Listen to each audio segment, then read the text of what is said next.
Bom dia, Escola de Profetas. Bom dia. Bom dia, Beatriz. Bom dia, professora Thay. Bom dia também para você aí de casa e que alegria ter vocês mais uma vez aqui conosco. E eu tenho certeza que Jesus Cristo está muito mais feliz, porque Jesus estava esperando eles, não é verdade, Beatriz? Com certeza. O Senhor Deus sempre vem nos dizendo para nós entregarmos o nosso caminho ao Senhor e confiar nele que tudo mais Ele fará. Então nós sabemos que estudando a palavra dele, nós estamos entregando um caminho ao Senhor. Amém. E para começar o nosso dia melhor ainda, nós vamos orar. Orar por vocês, por nós aqui e por tudo que nós precisamos da força do Senhor Jesus Cristo. Com certeza.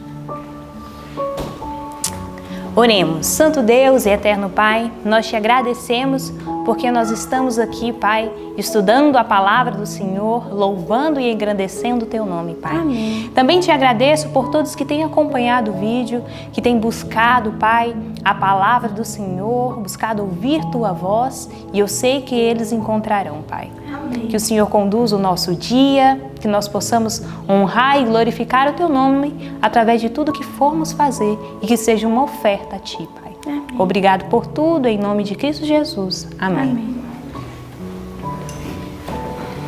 E agora, Beatriz, nós vamos louvar o Senhor. E nós vamos louvar o Senhor com o hino de número 227. Luz bendita, luz gloriosa.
Amém, que Deus seja louvado. E com esse lindo, tão maravilhoso, nós temos que decorar agora a nossa luz preciosa que o Senhor Jesus nos deixou. E o versinho dessa semana está lá em Romanos 8, do 38 ao 39. Vamos no 3, recitá-lo? 1, 2, 3. Romanos 8, 38 e 39. Porque estou certa de que nem a morte, nem a vida, nem os anjos, nem os principados, nem as potestades, nem o presente, nem o porvir, nem a altura, nem a profundidade, nem alguma outra criatura nos poderá separar do amor de Deus que está em Cristo Jesus, nosso Senhor. Romanos 8, 38 ao 39. Romanos 8, 38 ao 39. Porque estou certo de que nem a morte, nem a vida, nem os anjos, nem os principados, nem as potestades, nem o presente, nem o porvir, nem a altura, nem a profundidade, nem alguma outra criatura nos poderá separar do amor de Deus que está em Cristo Jesus, nosso Senhor. Romanos 8, 38 ao 39. Romanos 8, 38 ao 39. Porque estou certo de que nem a morte, nem a vida, nem os anjos, nem os principados, nem as potestades, nem o presente, nem o porvir, nem a altura, nem a profundidade, nem alguma outra criatura nos poderá separar do amor de Deus que está em Cristo Jesus, nosso Senhor.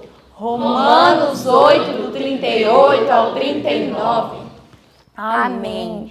É agora que você enche o seu coração com a palavra do Senhor, com a recapitulação do nosso ano bíblico.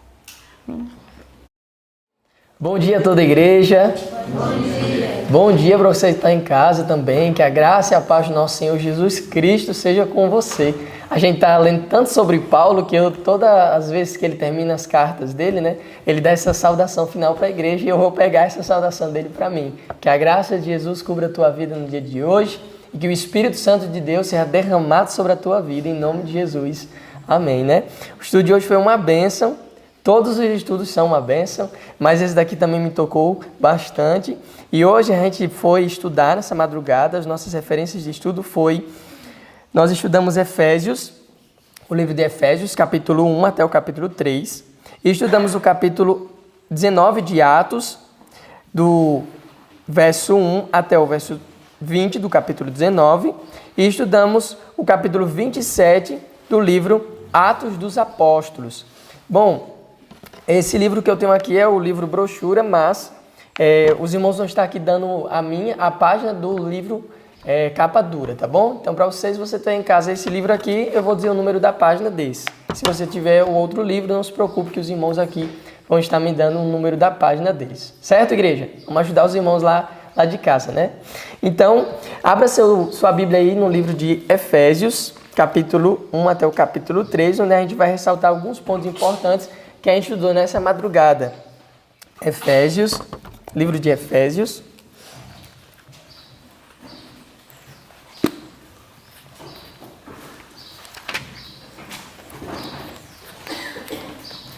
Vamos ver o que nosso irmão Paulo, depois de fundar uma igreja em Efésios, acabou depois escrevendo para eles. No capítulo 1 de Efésios, Paulo ele começa ali fazendo a sua saudação como apóstolo, como servo de Cristo, mas ele também vai estar ali contando das maravilhosas bênçãos que Deus manifestou para conosco através do seu Filho Jesus Cristo. E essas bênçãos ele relata para os irmãos de Efésios. Deixa eu só achar aqui para vocês. Pronto. Então aí em Efésios no capítulo 1, Paulo ele começa dizendo justamente assim, no verso 2, a vós graça e paz da parte de Deus nosso Pai e do Senhor Jesus Cristo. E aí ele começa no verso 3, bendizendo o nome de Deus, dizendo assim, bendito Deus e Pai de nosso Senhor Jesus Cristo, o qual nos abençoou com todas as bênçãos espirituais nos lugares celestiais em Cristo, como também nos elegeu nele antes da fundação do mundo, para que fôssemos santos e irrepreensíveis diante dele em amor, e nos predestinou para filhos de adoção por Jesus Cristo, para si mesmo, segundo o beneplácito de sua vontade, para louvor da sua glória, de sua graça, pela qual nos fez agradáveis a si no amado. Então aqui no capítulo 1, Paulo ele começa a bendizer o nome de Deus e dizer: bendito seja o Senhor, que nos deu ricas bênçãos através do seu Filho Jesus Cristo. Jesus é o nosso representante no céu, você sabe, né? E aí Deus, através de Jesus, nos abençoou, porque Jesus é o nosso representante. Tanto que Paulo diz nos lugares celestiais onde Jesus está. Então, se alegra, porque você tem um representante lá no céu que representa você e que é Jesus, é o nosso representante. Partindo para o capítulo 2, Paulo ali, ele começa também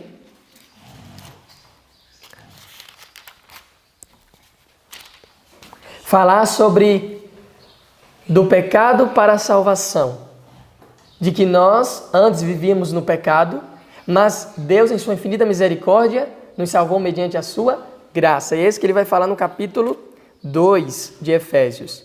Ele diz assim no verso 1, ó: e vos vivificou, estando vós mortos em ofensas e pecados, em que noutro tempo andaram segundo o curso deste mundo, segundo o príncipe das potestades do ar. Está falando aqui de Satanás, que antes nós andávamos fazendo as vontades de Satanás, do espírito que agora opera nos filhos da desobediência, entre os quais todos nós também antes andávamos nos desejos da nossa carne, fazendo a vontade da carne e dos pensamentos, e éramos por natureza filhos da ira, como os outros também são.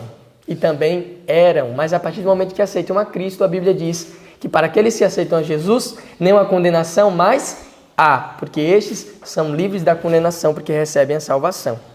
E aí no verso 4 ele diz: mas Deus, que é riquíssimo em misericórdia, pelo seu muito amor com que nos amou, estando nós ainda mortos em nossas ofensas, nos vivificou juntamente com Cristo, pela graça sois salvos. Pela graça de Jesus, eu e você fomos salvos. É isso que Paulo estava querendo dizer para os irmãos de Efésios. Vocês antes viviam em pecado, mas agora Jesus salvou vocês. E agora vocês vivem agora uma vida nova nele, porque agora vocês foram salvos pela graça de Jesus.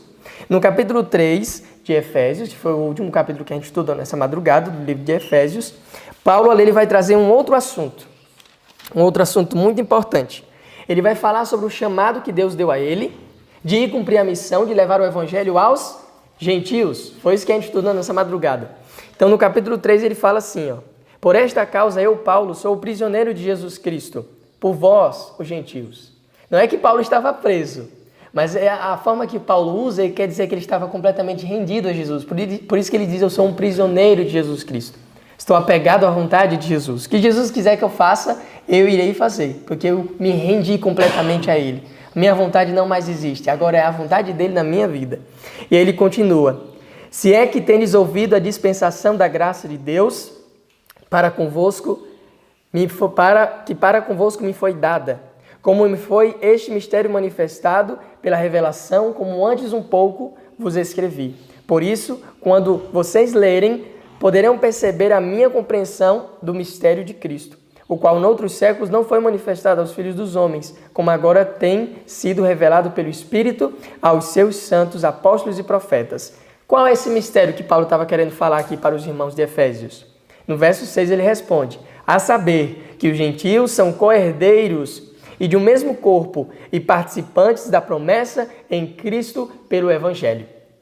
Olha só que maravilha! A gente sabe que os gentios, eles não faziam parte ali das promessas de Deus dadas ao povo de Israel, porque eles não vinham da linhagem de Abraão, mas através da morte de Jesus na cruz, os gentios agora passaram a também receber as mesmas bênçãos que os judeus também tinham privilégio de receber. Porque através da cruz de Cristo, gentios e judeus já não mais existia, todos eram agora só um povo. Amém? Jesus nos uniu em um só povo. Então agora não tinha mais essa separação. Jesus veio e quebrou o muro da separação.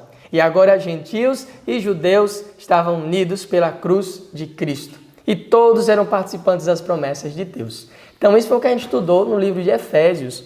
Mas agora eu gostaria que você pulasse lá para o livro de Atos, capítulo 19, que também tem uma história muito interessante lá no livro de Atos. Atos 19. Pega aí sua Bíblia, você que está em casa. Não deixe de pegar sua Bíblia não, tá bom? Acompanhe juntamente com a gente. Lê os versos, lê os textos bíblicos, que isso vai fazer uma diferença tremenda na tua vida. Tenha certeza disso, viu? Atos 19. A gente lê o capítulo 19, verso 1 até o verso 20. E aí em Atos 19, também vai falar sobre a chegada de Paulo em Efésios.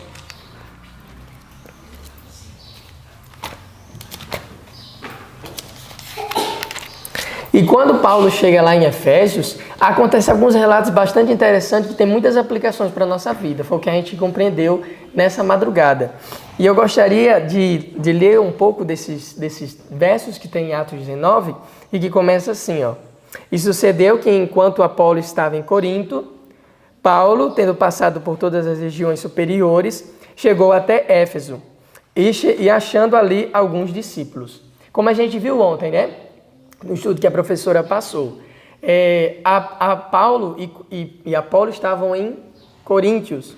Mas lá em Coríntios aconteceu alguns problemas. O povo de Coríntios acabou querendo meio que atrapalhar a obra do Evangelho, bajulando a Apolo bajulando a Paulo e menosprezando a Apolo. E isso poderia ter atrapalhado a obra de Deus. Então, houve uma separação, né? Apolo permaneceu em Corinto e Paulo foi para Éfeso. Paulo ele gostava muito de visitar as igrejas que ele fundava. Ele tinha todos os irmãos como filhos seus gerados através do Evangelho. Então ele gostava de passar visitando as igrejas para fortalecer esses irmãos e saber como eles estavam. E isso fica uma grande lição para nós. A gente também deve seguir o mesmo exemplo de Paulo, viu? Se você tem algum filho na fé, se você batizou, se você conduziu uma pessoa até Jesus, pergunte, busque saber como é que essa pessoa está, anime essa pessoa, encoraje essa pessoa, que ela é uma estrela na sua coroa lá na glória, viu?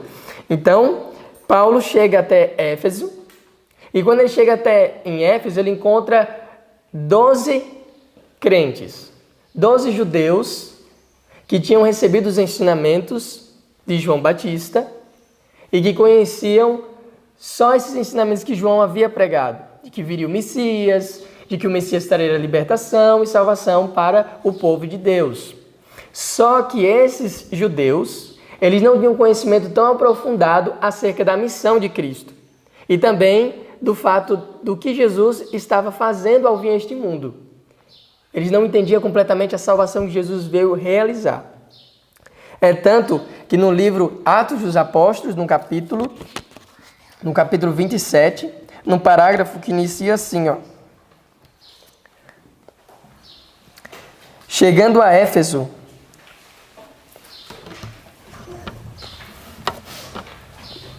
quando Paulo chegou em Éfeso, olha só o que o livro diz. Diz assim o livro, ó. Chegando a Éfeso, esse é o início do parágrafo, do capítulo 27 de Atos dos Apóstolos.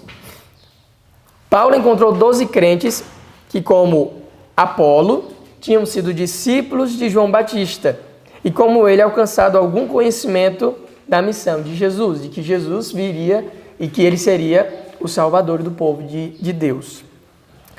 Eles não tinham a habilidade de Apolo, mas com a mesma sinceridade e fé estavam procurando espalhar o conhecimento que possuíam. Só que aí no outro parágrafo seguinte fala algo muito interessante. Esses irmãos, o que diz aí? Nada sabiam da missão do Espírito Santo. Quando interrogados por Paulo se haviam recebido o Espírito Santo, o que foi que eles responderam? Nós nem ainda ouvimos que haja Espírito Santo. Eles eram discípulos de Jesus, eles eram discípulos de João Batista, tinham recebido conhecimento acerca da missão de Cristo, mas eles não tinham conhecimento do Espírito Santo e nem sabiam da obra do Espírito Santo. E aí quando Paulo ouve aquilo, eu acho que ele deve ter ficado admirado, né? Como assim? Vocês não sabem que é o Espírito Santo? Como assim vocês não sabem a obra do Espírito Santo? E aí Paulo, a Bíblia diz que ele impôs as mãos sobre aqueles 12 discípulos de João, e eles recebem o Espírito Santo, e eles começam a falar em outras línguas, inclusive até também a profetizar. E isso que aconteceu, o livro fala que quando eles foram batizados, isso foi uma bênção para eles, para que eles pudessem levar a mensagem do Evangelho em Éfeso e também na vizinhança daquelas cidades que havia ali na cidade de Éfeso, né? As cidades circunvizinhas, isso aí, cidades circunvizinhas. E eu achei muito interessante o relato desses irmãos. Eles eram tão humildes, eles eram tão sinceros, que quando Paulo perguntou para eles: vocês não conhecem o Espírito Santo? Eles dizem: não, nós nem sabemos quem é o Espírito Santo, nós nem ouvimos. Nós só recebemos alguns ensinamentos de João Batista falando sobre a missão do Messias. E aí, no livro, traz uma grande aplicação para a nossa vida, que eu gostaria muito de ressaltar aqui, que é no parágrafo que começa assim, ó, falando ainda sobre esses crentes. Num parágrafo que inicia assim, ó: foi por nutrir, na página 157 desse livro aqui, ó, se você tem esse livro aqui em casa, a página é 157. Mas no livro de capa dura, qual é a página, irmãos? 283. Então, vamos lá. Foi por nutrir um espírito humilde e dócil que esses homens, os 12 discípulos de João, alcançaram a experiência que os capacitava a sair como obreiros para o campo da seara. Seu exemplo oferece aos cristãos uma lição de grande valor. Qual lição? Há muitos que fazem apenas pequeno progresso na vida religiosa, porque são presunçosos demais para ocupar a oposição de aprendizes. Está vendo só? Aqueles homens eram humildes, e por eles terem sido humildes, Deus os capacitou com o Espírito Santo. Mas quando a gente se acha presunçoso e não está disposto a aprender de Cristo ou aprender daquelas pessoas que Deus usa, nós não vamos ser capacitados para pregar o Evangelho. A presunção nos impede de aprendermos. Sentem-se satisfeitos com o conhecimento superficial da palavra de Deus. São pessoas que dizem assim: não, tá bom, já conheço todas as histórias bíblicas, não preciso conhecer mais nada, já sei de muita coisa. Isso é um grande erro, né? Não desejam mudar sua fé ou obras e não fazem, por conseguinte, qualquer esforço para obter maior luz. São pessoas que estão ali estagnadas, paradas no crescimento espiritual, no crescimento cristão. Sendo que a vida do cristão ela é constante crescimento. Já diz, né, a frase do pastor Alejandro Bulhon. Então, esses crentes, eles não quiseram estagnar na fé, eles quiseram crescer mais em Cristo. Por isso que quando Paulo diz: vocês conhecem o Espírito Santo? Eles dizem não. Eles poderiam ter dito: a gente não conhece, mas a gente também não quer saber, porque a gente já ouviu de João Batista. Mas eles foram humildes, eles disseram: não, a gente quer aprender, a gente quer conhecer sim quem é o Espírito Santo, a gente quer receber mais de Cristo para pregar o Evangelho para outras pessoas. Que a gente tenha o mesmo exemplo, siga o mesmo exemplo desses crentes. Sejamos humildes e que a gente possa buscar aprender mais de Jesus e daquelas pessoas que o Senhor usa para nos ensinar. E aí agora vem uma repreensão muito severa para nós, que vivemos nesse tempo, que fica num parágrafo abaixo desse que eu acabei de ler, que diz assim, ó: se os seguidores de Cristo fossem fervorosos na busca da sabedoria, seriam levados aos ricos campos da verdade, ainda inteiramente desconhecidos para eles. Aquele que se entregar inteiramente a Deus será guiado pela mão divina. Poderá ser humilde e aparentemente não dotado de dons. Contudo, se com coração amante e confiante obedecer a toda manifestação da vontade de Deus, suas faculdades serão purificadas, enobrecidas, revigoradas e aumentada sua capacidade. Ao serem por ele entesouradas as lições de divina sabedoria, um sagrado encargo ser-lhe-á confiado. E aí então será capacitado a fazer de sua vida uma honra para Deus e uma bênção para o mundo. A exposição das tuas palavras dá luz, dá entendimento aos simples. É o que diz o Salmo 119, verso 130. Olha só que coisa tremenda. Quando a gente se entrega completamente a Deus, as nossas faculdades elas são aprimoradas e aperfeiçoadas para que a gente possa cumprir aqueles encargos que Deus então vai nos conceder ao nós estarmos ali aptos, preparados para poder exercer aquela função. Mas isso se nós formos humildes e tivermos no nosso coração a disposição de aprendermos e de sermos dependentes do Espírito Santo de Deus. Isso só vai acontecer se nós fizermos isso. E aí, continuando o estudo, depois que eles receberam o Espírito Santo, Antes deles receberem o Espírito Santo, Paulo falou para eles da missão de Jesus, da morte de Jesus, da ressurreição de Cristo e do que ele estava fazendo por eles lá no santuário celestial. E depois eles foram batizados e saindo anunciando o evangelho da graça de Deus.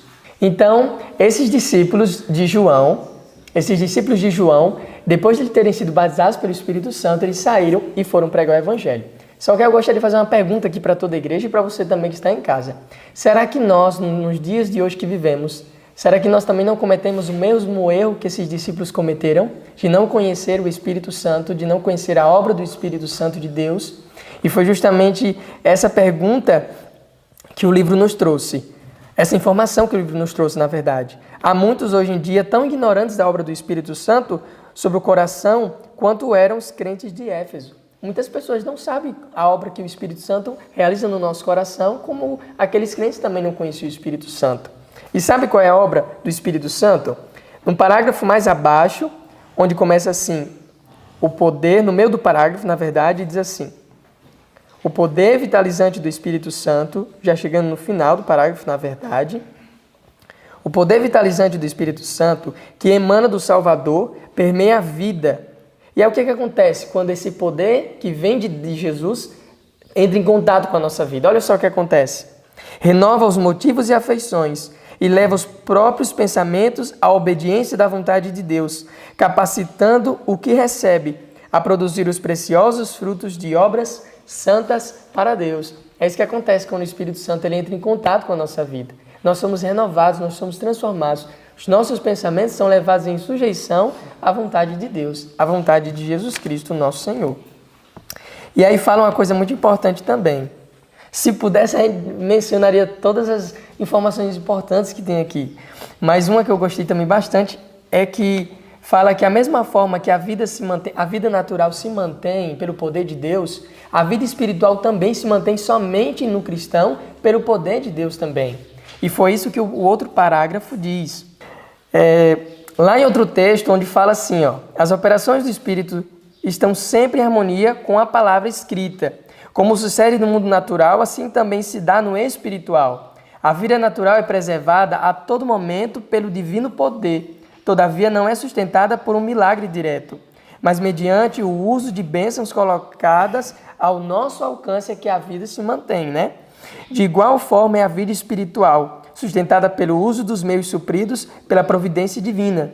Aí aqui fala, se o seguidor de Cristo quiser crescer até chegar a varão perfeito, à medida da estatura completa de Cristo, você quer crescer em Jesus?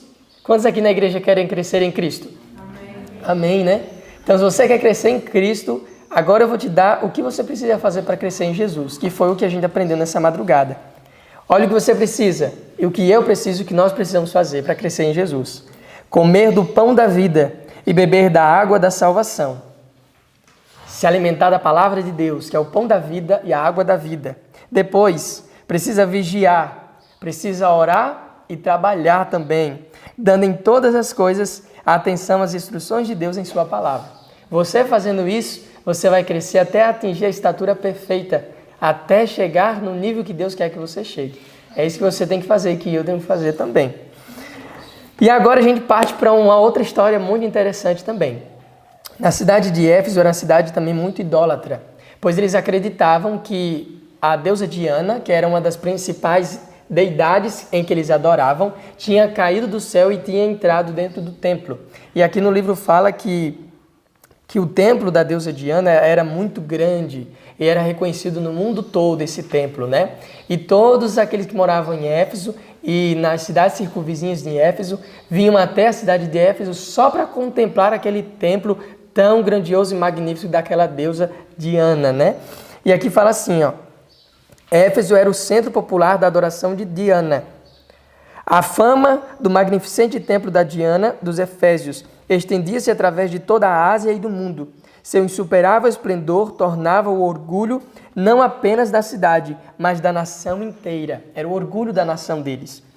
Declarava a tradição haver o ídolo caído do céu dentro do templo. Sobre ele estavam escritos caracteres simbólicos, dos quais se dizia que possuíam grande poder. livros haviam sido escritos pelos efésios para explicar o significado e uso desses símbolos. Entre os que estudavam com atenção esses custosos livros, estavam muitos mágicos que exerciam poderosa influência sobre a mente dos supersticiosos adoradores da imagem do templo. Agora Paulo encontra outro grupo, um grupo de mágicos, onde eles faziam várias feitiçarias ali, enganando as pessoas com essa deusa idólatra que eles adoravam, a deusa Diana. Só que a misericórdia de Deus é tão grandiosa que até esses mágicos também alcançaram. Paulo, ele manifestava o poder de Deus por onde ele passava.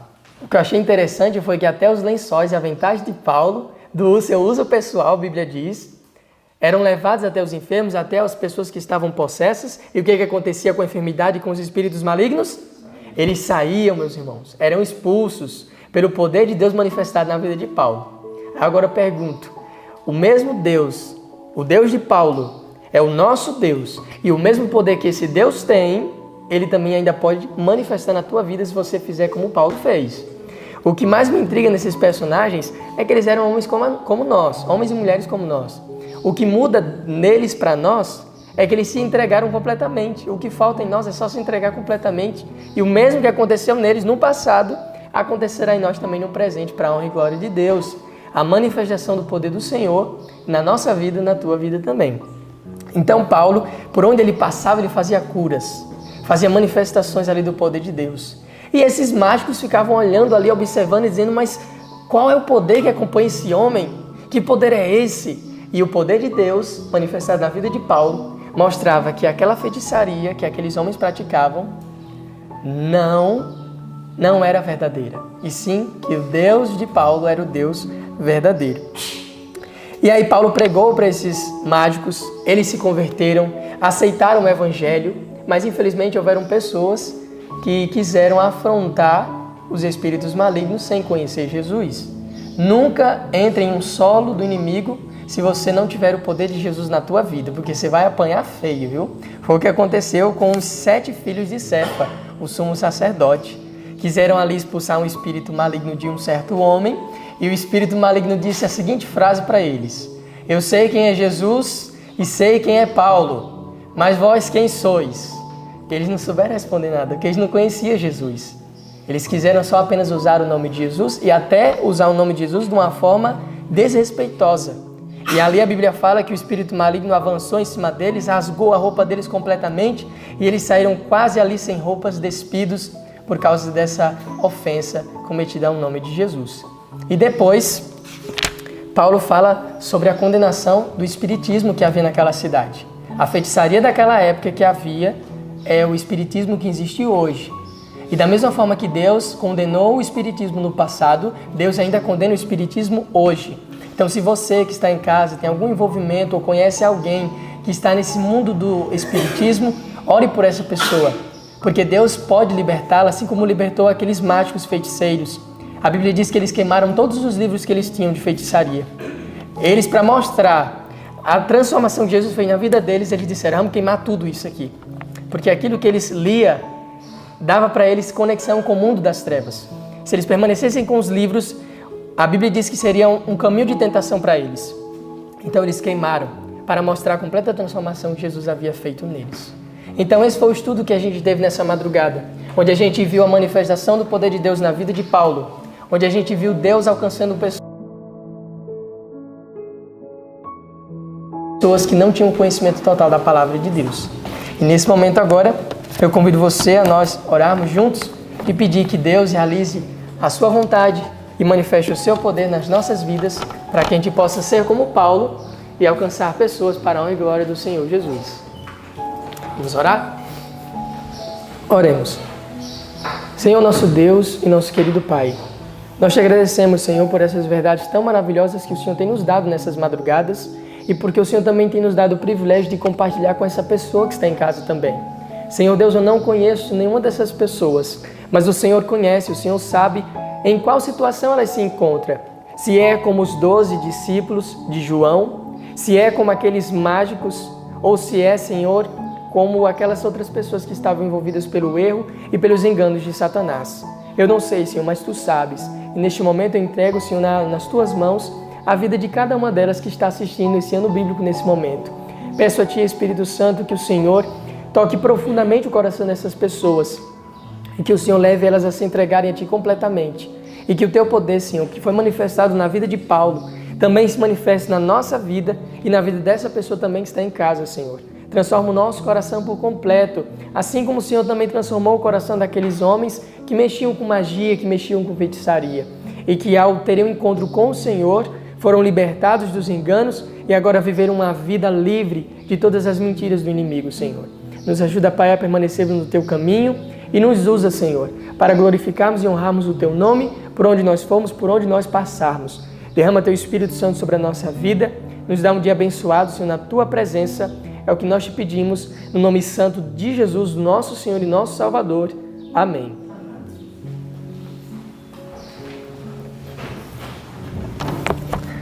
Então, que o Senhor abençoe ricamente a tua vida e que você seja coberto pela graça e pelo poder de Jesus. Que Deus te abençoe e até amanhã.